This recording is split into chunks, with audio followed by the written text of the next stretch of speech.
My wife cheated with her boss, and now she's claiming I owe her half of our $850, $0 property because she says I forced her into signing a prenup she never read. How do I prove I was manipulated into losing everything? Hello, everyone. Dear listeners, please share your thoughts in the comments section below. And don't forget to like, share, and subscribe. Now, let's begin the video. Using a throwaway for obvious reasons, with certain specifics modified to preserve anonymity. I never thought I'd be the guy sitting here, pouring out my life story on some anonymous forum, but here I am. It all started with a gut feeling that something was off, but I didn't want to believe it. My wife, Lisa, had always been the kind of woman who could turn on the charm and make everyone think she's perfect. We'd been married for about 5 years, building a life together, or so I thought. We had a big house, a couple of fancy cars, and investments that I thought made us pretty secure financially. Our biggest asset was an $850, $0 property we bought together, which I thought was our future. But then things started to change. Lisa became distant, secretive even. She'd take her phone everywhere, always texting or scrolling through her apps when she thought I wasn't looking. At first, I brushed it off. Maybe she was just stressed with work. She was a marketing executive, always busy, always on her phone. But then I noticed her spending more time away from home, claiming she was working late or meeting clients. I'd ask her about it and she'd get defensive, say I was paranoid or jealous. I wasn't either, really. I just felt like I was losing her, but I didn't have any proof. The real shocker came one night when I came home early from work. I had a gut feeling I should check her phone, just to see if there was anything I was missing. I never thought I'd do something like that, but I felt like I had no choice. I snuck into our bedroom while she was in the shower and grabbed her phone from the dresser. I unlocked it, expecting maybe some flirtatious texts or suspicious messages. What I found was worse. There were dozens of texts with her boss, Mark, talking about meeting up, catching flights, and even explicit messages about sex. I was stunned. I couldn't believe what I was reading. There was a whole conversation where Lisa was bragging about how incredible Mark was in bed, how he made her feel alive again. And the worst part, she had arranged to meet him that very night, right after she told me she was going out with her friends. That moment, the realization that my wife had been lying to my face for months, hit me like a punch to the gut. I felt sick. My mind spun. I couldn't even process what I was seeing. All I knew was that my wife, the woman I loved and trusted, was cheating on me with her boss, a man I had always disliked and never trusted. I wanted to confront her then and there, but I knew I needed a plan. I sat on the edge of the bed, staring at her phone, feeling a mixture of anger, heartbreak, and betrayal. How could she lie so effortlessly? How could she pretend everything was fine while secretly messing around with her boss? My mind raced through all the times she'd been busy or working late, and now I knew she'd been lying the entire time. I felt so stupid for not noticing the signs earlier, for not trusting my instincts. I was furious, at her, at Mark, at myself for missing the signs. The next morning I decided I couldn't let this slide. I needed to confront her properly. I knew it wouldn't be easy, but I had to hear her side, even if I already knew the truth. I kept her phone hidden in my pocket all day, waiting for the right moment. When she came home that evening, I was cold, calm, more determined than ever. I called her into the living room, and that's when I finally told her I knew about her affair. Her face twisted into a look of shock, then anger. She tried to deny it at first, saying I was paranoid, that I was imagining things. But I pulled out her phone and showed her the messages. Her face drained of color. Her reaction was something else. She called me crazy, a jealous husband, even a controlling freak. She said I was overreacting, that Mark was just a friend, and that I was making a big deal out of nothing. She told me I was being paranoid because I didn't want to accept that she was unhappy or that she needed excitement. She tried to guilt-trip me, saying I owed her something because she'd been stuck in this marriage and that I was the one who was cold and distant. Honestly, I felt like I was hit by a truck. My trust was shattered, and her words only made it worse. But what cut the deepest was when she looked me in the eyes and said, "You owe me half of the property. I signed the prenup because I was pressured and I never read it. You forced me into it." That threw me off completely. She was claiming I manipulated her into signing a prenup she never bothered to read just so I could keep everything. That was the start of the real chaos. I knew I had to dig deeper, figure out how much she'd lied, and how much of my life savings I was about to lose. I felt like I was living in a nightmare, and I didn't know how to wake up from it. There's more to this story, but I'll stop here for now. Just know this betrayal changed everything for me. It's like I went from being a happy, secure guy to someone who's trying to piece together what's left of his life. If you want to hear what happened next, just ask. After that night, everything changed. I couldn't sleep, couldn't eat. My mind kept circling back to her words about the prenup and her claim that I forced her into signing it. That was the real bombshell, not just the affair, but her trying to twist the situation to make herself seem like the victim. She's always been good at manipulating, but that was next level. I knew I had to get proof, solid proof, to counter her lies if this ever went to court or if I needed to fight for what's mine. The first thing I did was dig out the original prenup. I remembered signing it, but I never read the fine print. I thought I was trusting her, trusting that everything was fair. Turns out, she had her lawyer draw up a document that heavily favored her, and she signed it without really understanding what she was agreeing to. I found the signed document, but I needed more evidence that she was pressured or manipulated into signing it. I remembered from some of her friends that she'd been under a lot of stress at work, and Mark, her boss, had been whispering in her ear, encouraging her to sign something that would protect her and secure her future. Classic guilt trip, right? I started talking to some of her friends, trying to piece together what she'd told them about the prenup and her work situation. I also hired a private investigator. Yeah, I know it sounds extreme, but I needed to know if she'd been coerced or pressured. The pie dug up some interesting stuff. Turns out, Lisa had been in her boss's office multiple times, late at night, to discuss work.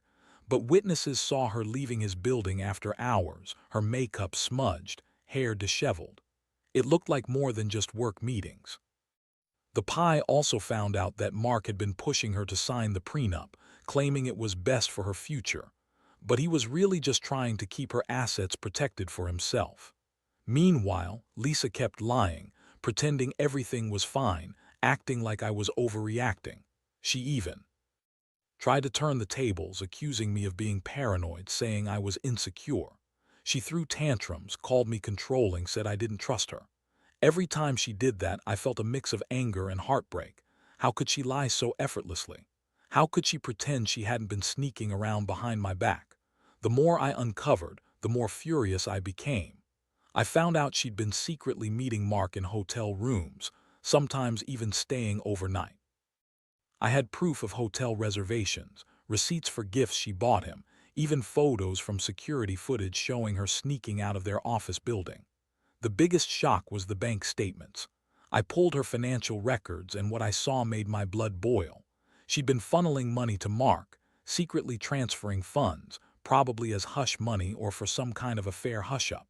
She claimed she was just trying to get ahead at work, but the evidence said otherwise.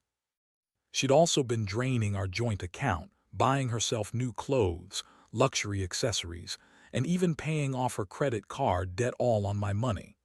It was like she was building a secret life, and I was just the fool who thought I knew everything. At this point, I was ready to confront her again, but I knew I had to be smart. I didn't want her to spin her lies again or turn it around on me. I decided to record her conversations. I set up a hidden voice recorder in the living room where she liked to complain about how stuck she felt in the marriage, how I was so controlling, and how Mark was her escape. Listening to her talk openly about her plans, her lies, and how she'd manipulate the prenup to her advantage was a wake-up call. She never saw it coming. I also discovered that she'd been pushing me to sign a new, more restrictive version of the prenup, claiming it was for our protection. But I knew better now. It was just another way to keep her assets and possibly even claim more of the house if things went south. I had to protect myself, so I hired a lawyer. We started drafting what I call the truth documents, a detailed account of her deception, her affair, and the coercion behind the prenup. All this time I was feeling more betrayed than I ever thought possible. I loved her, or at least I thought I did. But now I was questioning everything. How could she do this? How could she lie so blatantly? The woman I married was gone, replaced by someone who only cared about herself, her career, and her affair. I felt like I was losing my mind, but I knew I couldn't let her get away with this. I had to fight to keep what was mine, not just the property, but my dignity. I knew I couldn't let her manipulate me into thinking I was the bad guy. I had the evidence and I was going to use it. I planned to confront her again, show her I wasn't blind anymore and that I had the proof of her lies. I was done being the nice guy, done playing the fool. This was war, and I was ready to fight for everything I'd built. If she thought she could walk all over me, she had another thing coming. I wasn't just going to let her take half of our property because she claimed I forced her into a prenup she never read. She was the one who cheated, lied, and manipulated her way into this mess, and I was going to make sure she paid for it. But I also knew I had to be smart about it. The next move was hers, and I was prepared for anything she might throw my way. After gathering all the evidence, I felt a strange mix of relief and anger.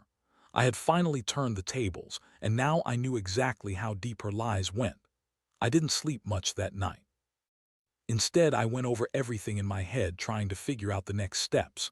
She was so confident, so dismissive, acting like she could just brush this all off. But I wasn't about to let her get away with it. I knew I needed to confront her again, but this time with everything laid out in front of her. The next day, I arranged for her to come home early from work, under the pretense that I wanted to talk. When she walked in, she looked annoyed, like I was bothering her. I could tell she was already on edge, probably sensing I knew more than I was letting on. I didn't waste time. I pulled out the folder with all my evidence, screenshots of the hotel reservations, bank statements, her texts, the recordings. I laid it all out on the table, watching her face turn pale as she realized I had everything. "I know about the affair, Lisa," I said, voice steady but cold.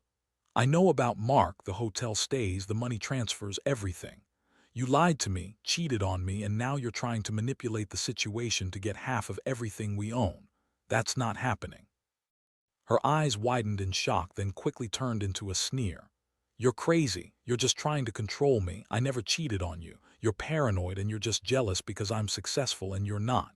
She tried to brush it off, but I wasn't letting her off that easy. "Don't lie to my face," I said. "I have proof. You've been lying from the start. You signed a prenup you never read under pressure from Mark and your own greed. You think you can just play the victim now because you got caught. That's not how it works. You're not the victim here. You're the cheater, the manipulator, the liar." Her face twisted into a mask of anger. "You don't understand anything. You're just jealous because I found someone who makes me feel alive. Mark treats me like a woman, unlike you. You're dull, boring, and controlling. I had to do what I did to find happiness." I felt a surge of rage. How could she spin this into some kind of victimhood when she was the one screwing around behind my back? I had enough. I told her I was filing for divorce immediately, and that I was going to fight her for full custody of the house and the property. I also made it clear I was going to expose her to the lawyers, the bank, everyone. She tried to deny everything, but her voice cracked when I played the recordings of her talking about Mark and her plans to manipulate the prenup. She yelled, called me controlling, insecure, and accused me of ruining her career and her life. But I just sat there calm, refusing to be baited. I told her she was a liar and a cheat, and that I had proof of her financial manipulation, her affair, and her lies about the prenup. I told her I wasn't going to let her take what wasn't hers, especially after what she did. I also warned her that if she continued with her false claims about the prenup, I'd go to court and prove she was pressured and manipulated into signing it.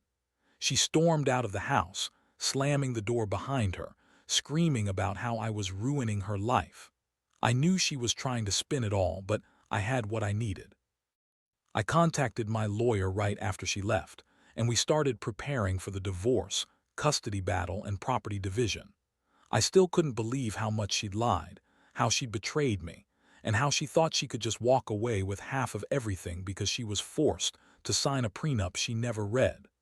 The next few days were a blur. I was numb, angry, but also relieved that I had finally taken control of the situation.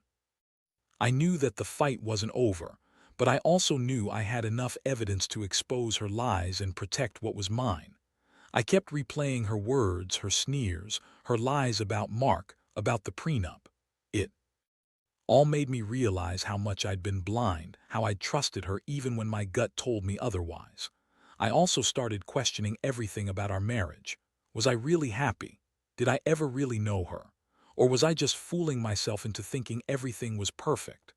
It's a hard pill to swallow, realizing that the person you loved and trusted could turn out to be your biggest betrayal. But I knew one thing: this wasn't just about the property or the money. It was about my dignity, my self-respect, and my future. I don't know what's going to happen next, but I do know that I'm done being the victim. I'm done being manipulated. I'm going to fight for what's rightfully mine, and I'm going to rebuild from this. If anyone out there is going through something similar, just remember, trust your instincts, document everything, and don't let anyone manipulate or lie their way out of accountability. Because in the end, the truth always comes out. The days that followed were a whirlwind. My lawyer told me to gather every piece of evidence I had: texts, emails, recordings, bank statements, anything that could support my case. I spent hours going through our shared accounts, printing out records, copying files, and organizing everything meticulously. It felt like I was building a case against her, not just for the divorce, but to prove she'd been lying and cheating her way into my assets. Meanwhile, Lisa kept trying to spin things her way. She'd call me, crying, claiming I was ruining her reputation, saying she was the real victim here because I was trying to control her life. She even went as far as claiming I forced her to sign the prenup under duress, which was a blatant lie. I had the signed document, and I had witnesses who could testify she was pressured by Mark and her own lawyer. She insisted I was jealous, insecure, and that her affair was just a way to find happiness outside a boring marriage. Honestly, I was sick of her lies. Every time she opened her mouth, I saw through her bullshit. I decided to confront her again, but this time with the evidence laid out clearly. I met her at a neutral location, her favorite coffee shop actually. I wanted her to see I wasn't messing around. I handed her a copy of the bank statements, the hotel receipts, the recorded conversations, and the signed prenup. I looked her straight in the eyes and told her I knew everything, that I had proof of her lying, cheating, and manipulating me. Her face drained of color, but she quickly snapped back into her bitchy attitude. "You're just trying to control me," she spat. "You're insecure because I found someone who actually makes me feel alive. Mark is the only one who treats me like I deserve. You're just jealous because I don't need your money or your stupid house." She looked angry, defiant, like she thought she could just dismiss all my evidence and walk away. But I wasn't having it. I told her she was a liar and a cheat, and that I was filing for full custody of our property and the house. I made it clear her false claims about the prenup wouldn't hold up in court because I had witnesses and proof she was pressured into signing it. I also warned her that if she continued to lie, I'd expose her affair publicly. I had recordings of her talking about Mark, her plans to manipulate the prenup, and her dismissing my feelings as paranoia. I told her I was done playing nice, and I was going to fight for everything I deserved.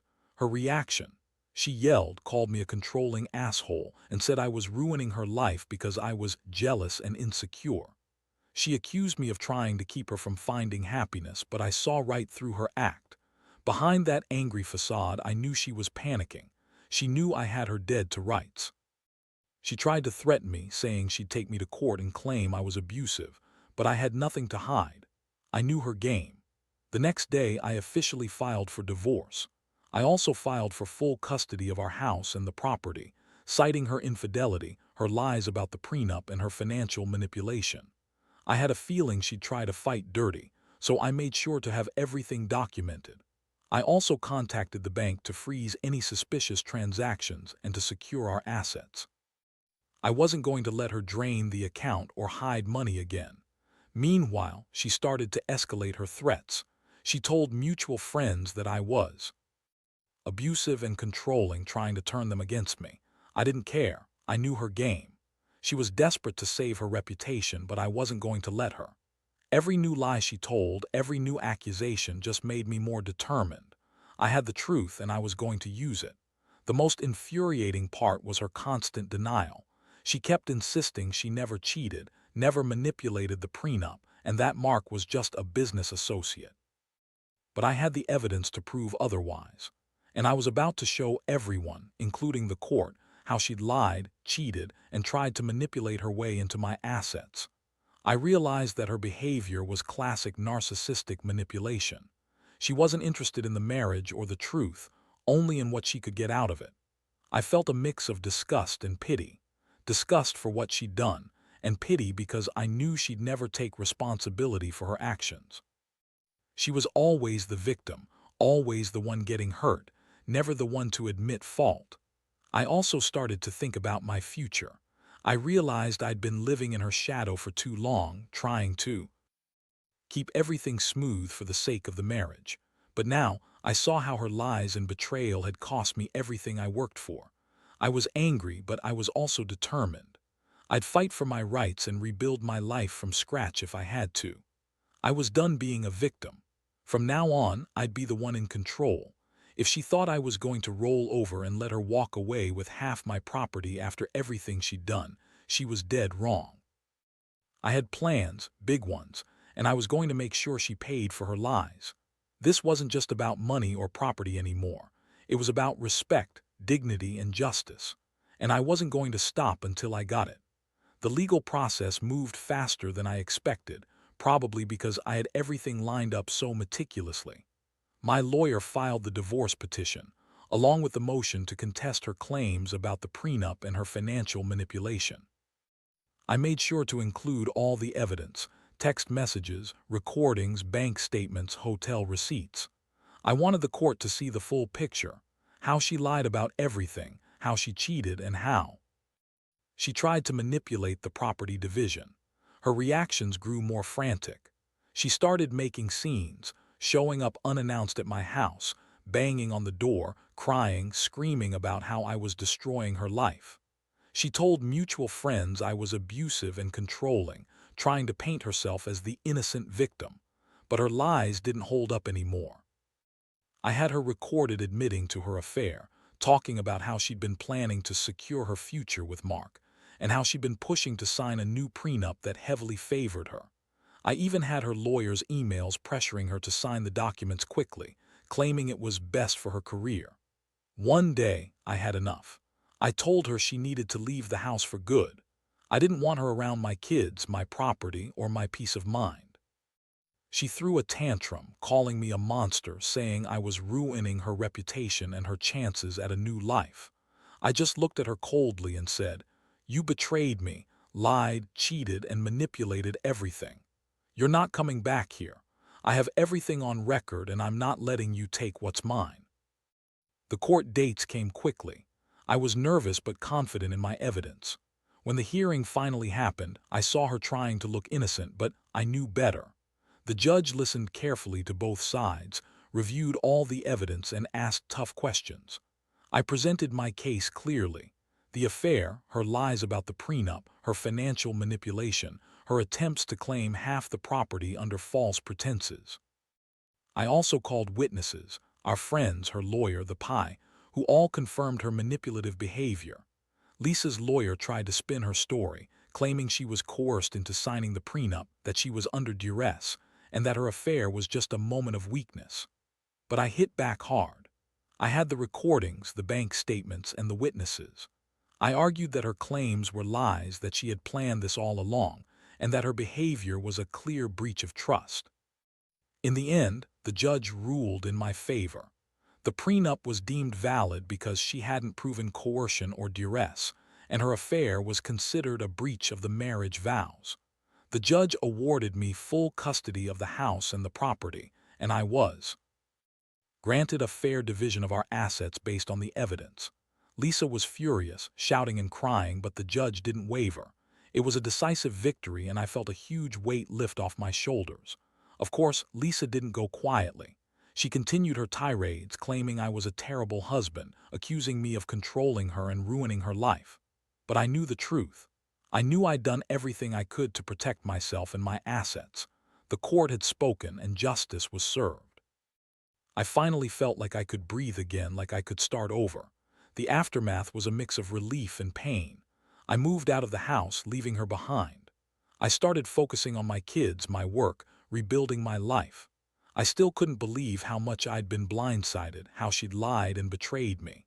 But I also learned some hard lessons. Trust your instincts, document everything, and never let anyone manipulate you into giving up what's yours. Looking back, I realize I was naive to think marriage was about trust alone. It's about honesty, loyalty, and mutual respect. When those are broken, everything else crumbles. I don't regret standing up for myself, even if it meant losing the woman I loved. Because in the end, I gained something far more valuable: my integrity, my peace, and a chance to rebuild my future without her lies hanging over me. If I could give any advice to someone going through something similar, it'd be this: don't wait. Gather your evidence, stand your ground, and fight for what's rightfully yours. Because people can lie, cheat, and manipulate for a while, but the truth always comes out. And when it does, you'll be glad you didn't stay silent. Now that everything's settled, I find myself looking back at the chaos and realizing just how much I've changed. Honestly, I never thought I'd be the guy who'd go through something like this.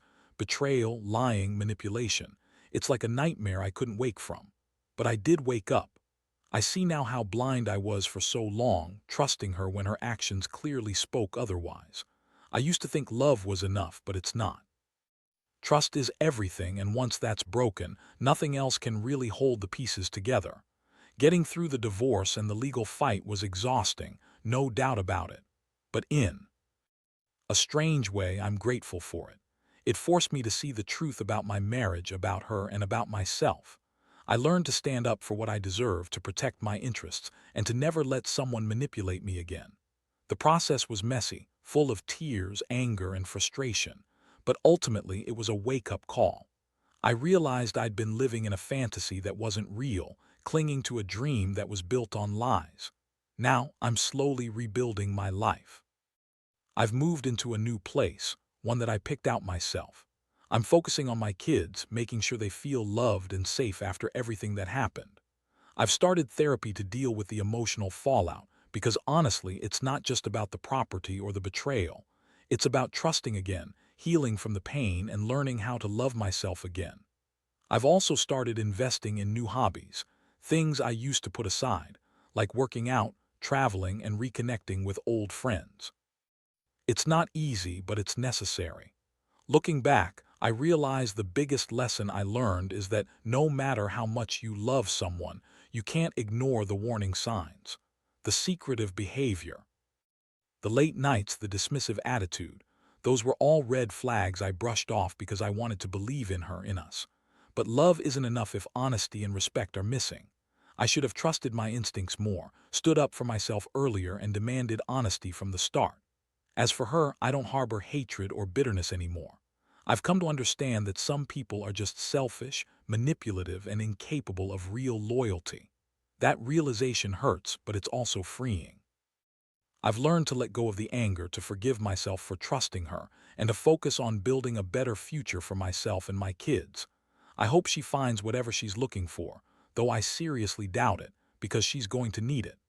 This whole ordeal has taught me that sometimes you have to lose everything to see what really matters. I lost my marriage, my trust, and a big chunk of my security, but I gained clarity. I gained strength. And I gained the knowledge that I'm capable of standing up for myself, even when it feels like the world is crashing down. So, to anyone reading this who's going through a similar nightmare, just know you're not alone. Trust your gut, gather your evidence, and don't be afraid to fight for what's yours. It's ugly, it's painful, but in the end, it's worth it. Because no amount of money or property can replace your peace of mind, your dignity, or your self-respect. And if you come out the other side like I did, you'll realize that the only thing that truly matters is your own strength and the love you have for yourself.